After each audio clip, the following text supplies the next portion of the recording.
At sa mga kamikaniko, ngayong araw nga pala ay dito na tayo dito sa ating nire-restore na yung huling modelo na Suzuki, huling modelo nga ba? Ito, hindi, padalawa sa huling modelo na Suzuki X4, yung parang Sangoku ata ang tawag nila doon. Basta comment nyo na lang kung anong tawag. Ayun nga pala, ay nalinis ko na nga pala yung chassis at ayun, nabugahan ko na nga na ulit ng anti-corrosion. Hindi ko na napakita sa inyo at nakakalimutan sa rami ng ginagawa. Ayan. Ngayon na may bubugahan natin ng surfacer primer. Ayan, ito. Pakita ko muna sa inyo yung chassis na nabugahan na natin ng anti-corrosion. Pakita ko muna sa inyo. Yan, ito yung chassis na nabugahan na natin ng anti-corrosion mga kamikaniko. Yan, hindi ko na nga napakita sa inyo pero linis na linis din yan mga kamikaniko. Kasi nung nilinis namin to nung aking bayaw ay gabi na, kaya hindi nakalimutan na pandalasan na mag-video. Yan. Bubugahan naman natin ng surfacer black. Black naman yung gagamitin natin. Bago natin masilyahan tong mga ukit-ukit na to, ayan, nagbubuga nga ako ng surfacer black. Bugahan na natin to ngayon mga kamikaniko. Ang dami tayong masilyahin natin ng konti ito para maganda-ganda naman.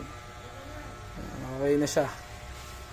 Ayan, pakita ko sa inyo mga kamikaniko nga yung bago tayo magsimula, pakita ko sa inyo yung ating surfacer. Mabilisan lang naman tayo mag-vlog mga kamikaniko.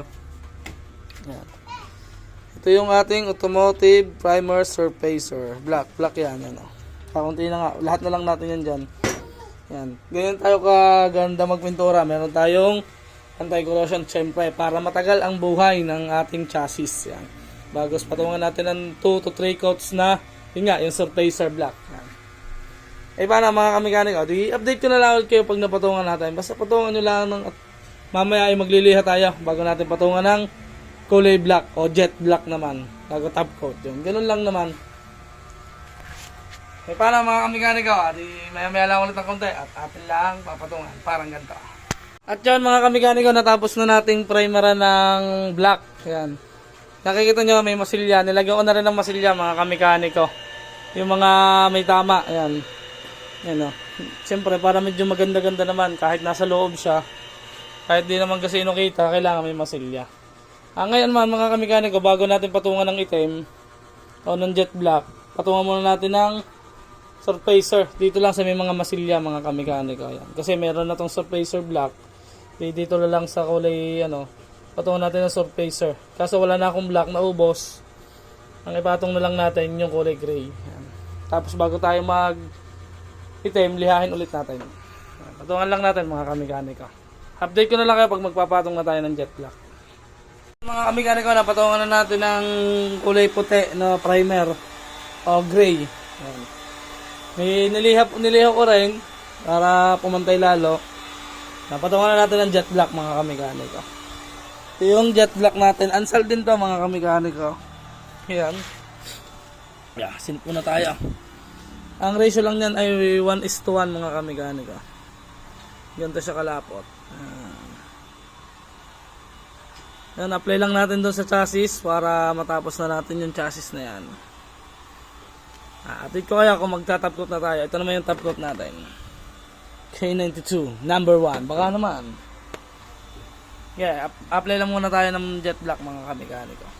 Yan, alright mga kamikaniko, natapos na nating patungan ng jet black. Yan. Okay na siya. Napatuyo na rin natin. Patungan naman natin ng clear coat mga kamikaniko. Yung clear coat natin ginagamit, ito nga pala, ulit, pakita ko sa inyo. Yung tayo dito, K92. K92, baka naman. Ayan. Ang ratio niya nasa likod lang, 3:1 mga kamikaniko. Gusto nyo matutong paano maghala, meron naman tayong tutorial sa ating YouTube channel yan. Puntahan nyo na lang doon. Ayan, patungan na lang natin yan para matapos na. Let's go! Sayang mga kamikaniko, kagigising ko lang at yun, ginabi na tayo at hindi ko na pakita sa inyo kagabi dahil ginabi na nga, pero natapos natin kahapon. Yan, nandun sa loob, pakikita ko sa inyo yung kinalabasan ng ating nirepaint na chassis ng X4, kung gaano siya kakaslap at saka kung gaano siya kaganda. Ayun, siyempre lahat naman ng ating nire-restore ay ganoon, laging makapal yung top coat para matibay yung ating chassis. Kita nyo naman yung ating proseso sa pagre-restore ng chassis. Lahat na may anti-corrosion, basta lahat na kailangan ilagay. Kailangan natin linisin ng matindi. So yan, pakita ko na sa inyo yung output ng ating ginawang chassis ngayong araw. Ay, hindi na pala. Padalawang araw na pala yun. Dahil nga pala yan, nakailang araw na nga rin pala tayong nagpintura doon. Ano yun nga, pakita ko na nga sa inyo. Ang dami-dami kong sinasabi, pakita ko na sa inyo. Yan, ito yung excuse me po. Yan, nagsabit pa yan yung ating mga pyesa ng X4. Yun yung kasabay ng mga chassis. Yan, kasabay ng mga chassis, parang daming chassis na. Ito yung mga kasabay dun ng chassis. Yan. Ito yun na yan. At ito yung siyempre yung chassis. Yan. Kita nyo naman ang kintab. Diba? Lahat to yan makintab. Oh. Yan. Yun na yan mga kamigan ito. Saka 3 coats tayo sa lahat ng ating pinipintrahan. Diba? Kintabang. Hanggang ilalim yan mga kamigan ito. Ba't itong mga tungtungan makintab. Alright. Paano mga kamiganigaw, hanggang din nila ang ulit ang ating pagre-restore. At yun, napakita ko naman sa inyo, na-share ko naman sa inyo yung ating ginagawa dun sa X4 na kulay pula. Yan.